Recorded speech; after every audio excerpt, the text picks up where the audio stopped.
J'espère que vous allez bien. On dirait pas, on dirait pas, mais nous sommes un 22 février. Nous sommes le 22 février 2024. Et aujourd'hui, c'était censé être le 5e anniversaire de ce fameux mouvement populaire algérien qui est le Hirak. Qu'on le veuille ou non.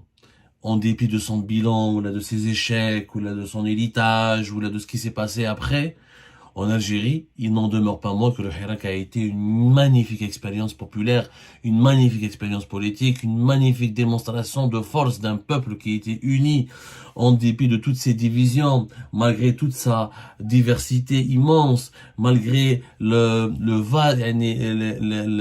problèmes d'incertitude géopolitique, diplomatique, en dépit de la propagande massive du régime autoritaire algérien, en dépit de la géographie très vaste de l'Algérie. Nous avons vu un peuple qui était mobilisé en même temps, durant la même journée, à travers l'ensemble des régions de l'Algérie. C'est la première fois dans l'histoire de l'Algérie, peut-être même dans l'histoire de pas mal de pays africains et arabes, où nous avons un peuple qui était aussi uni, aussi pacifique, aussi civilisé, aussi discipliné, autour de revendications qui témoignaient d'une certaine maturité.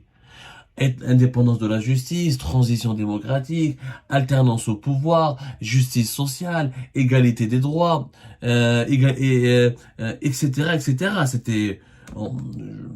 C'était un mouvement qui était exceptionnel, le Hirak. Mais aujourd'hui, nous sommes le 22 février 2024. Pas une célébration. Pas une célébration. Je parle pas du côté de la population. Population, voilà, il y a des détenus politiques, il y a encore presque 300 détenus politiques en Algérie, il y a un appareil répressif exceptionnel et très étendu. Il y a quand même une chape de plomb qui pèse sur les épaules de la population algérienne, les emprisonnements arbitraires, la répression, les poursuites judiciaires, les arrestations musclées, les violences policières ont cassé la dynamique du Hirak depuis 2021. Depuis l'été 2021, on va dire même depuis 2022. 2022 à 2023, les condamnations à mort, l'affaire Jamal Ben Smaïl, les procès politiques les plus retentissants, la brutalité, l'agressivité du régime algérien a redoublé de férocité de 2022 à 2023 et elle a, faut le dire, traumatisé la population, surtout l'affaire Jamal Ben Smaïl. Pour moi, l'affaire Jamal Ben Smaïl à août 2021, elle a stoppé, elle a anesthésié, notamment, pas uniquement en Kabylie. On essaie de nous faire croire que l'affaire Jamal Ben Smaïl, égorgé vif, brûlé vif, l'autre mutilé, et cette immolation sur une place publique d'une cruauté absolue, on était face à on était dans un émirat de Daesh.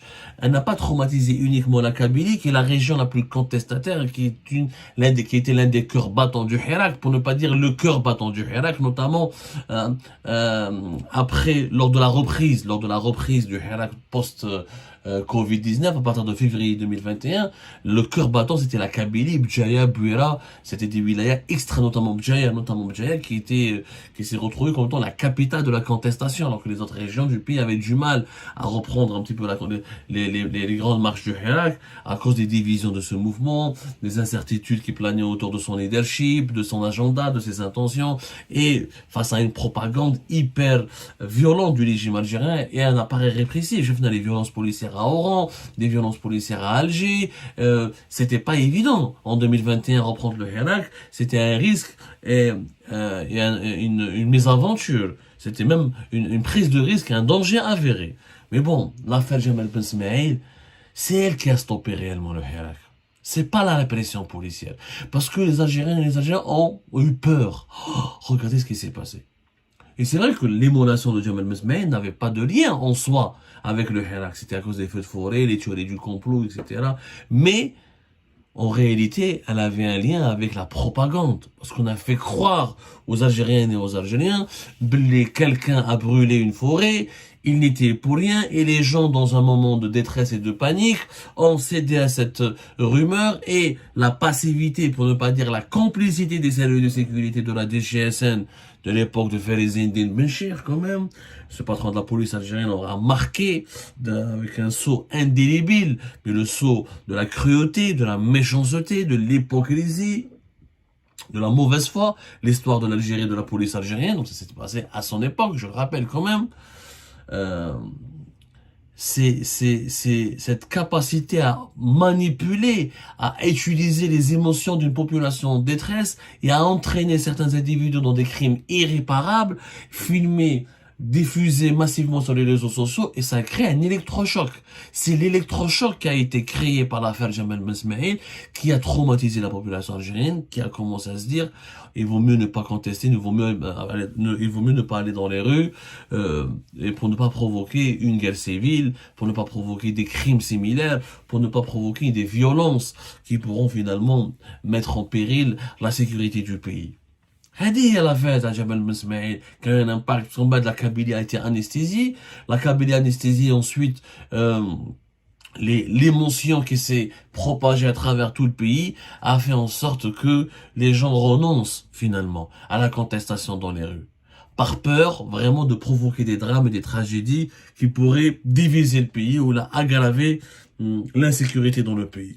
Donc ce sentiment d'insécurité, cette angoisse qui est née au lendemain de l'affaire Jamal Ben Ismaïl est pour moi à l'origine de l'échec de l'arrêt du Hirak.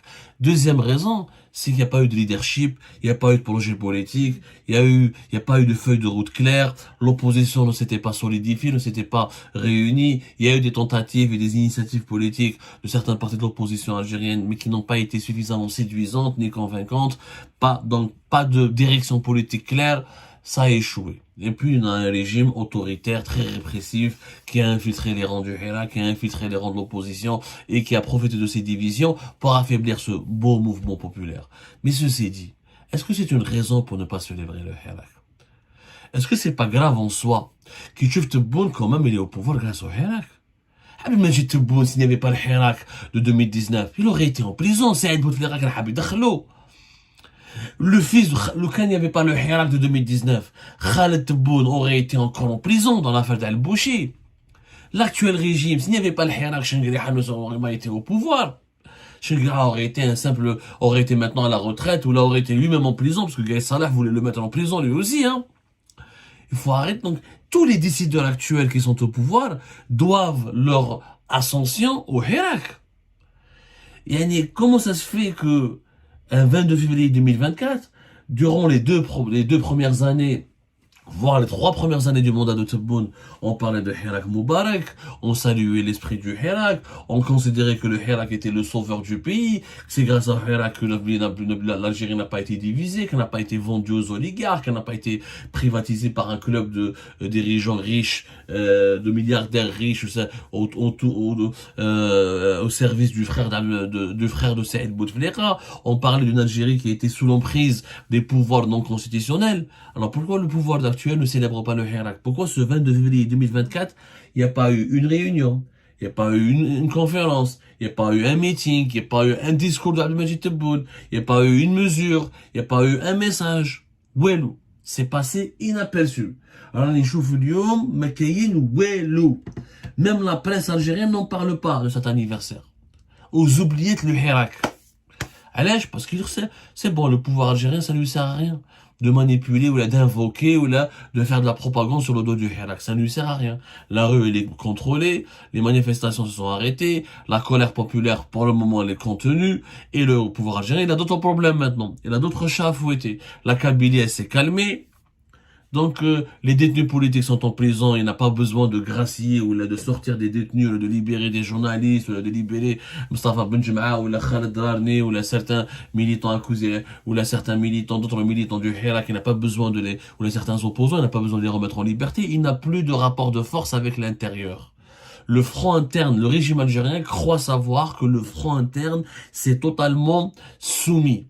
Et c'est totalement pacifié. Et il a totalement, il s'est totalement agenouillé. Ce qui est une erreur. Ce qui a été une erreur, il ne faut jamais prendre, et c'est ça, c'était l'erreur qui a été commise par le régime Bouteflika en 2019.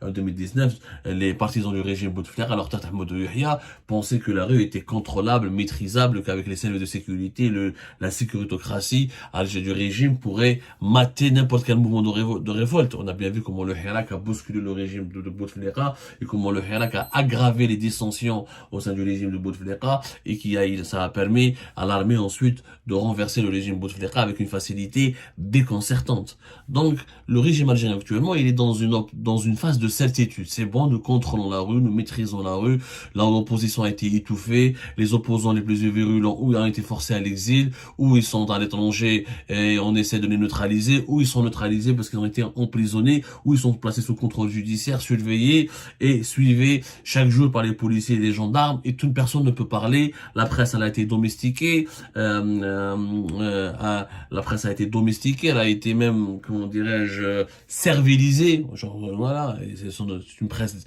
c'est devenu un esclavage médiatique aujourd'hui, la presse algérienne. Elle a été donc totalement anesthésiée. Le régime algérien aujourd'hui se préoccupe uniquement de l'extérieur.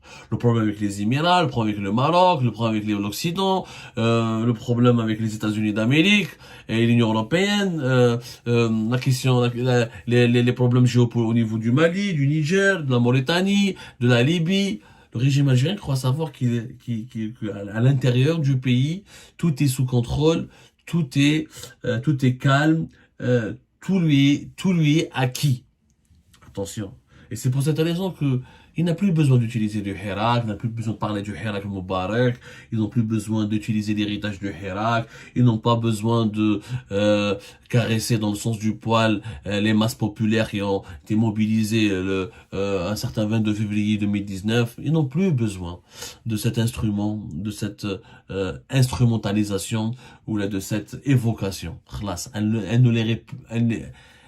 Elle n'a plus aucune utilité à leurs yeux. Ils se trompent lourdement, parce que le front interne n'est pas aussi gelé, n'est pas aussi congelé, n'est pas aussi endormi qu'on le pense. Attention, le peuple algérien, c'est comme un volcan. Un jour, un volcan, un jour qui pourrait éclater de façon très rapide et accélérée pour provoquer beaucoup de dégâts. Deuxièmement, il y a aussi un devoir d'honnêteté. Tu ne peux pas aujourd'hui te retrouver au pouvoir grâce au Hirak, et après avoir persécuté, menti, manipulé ce Hirak, au moins tu aurais pu lui rendre hommage, au moins tu aurais pu permettre aux Algériennes et aux Algériens de le célébrer. Parce que la nouvelle Algérie, entre guillemets, que nous subissons, dans laquelle nous vivons aujourd'hui, elle est née d'un accident de l'histoire, certes, mais d'un accident provoqué sciemment et brillamment par le Hirak. Et 6 millions de manifestants qui ont parcouru tous les vendredis les rues des plus importantes villes du pays pour exiger pour défendre le changement. Aujourd'hui, c'est triste et sinistre de voir que le 22 février est passé totalement inaperçu, comme si le Hirak a été jeté définitivement dans les oubliettes du régime algérien. Mais est-ce qu'il finira dans les oubliettes de l'histoire? Telle est la question.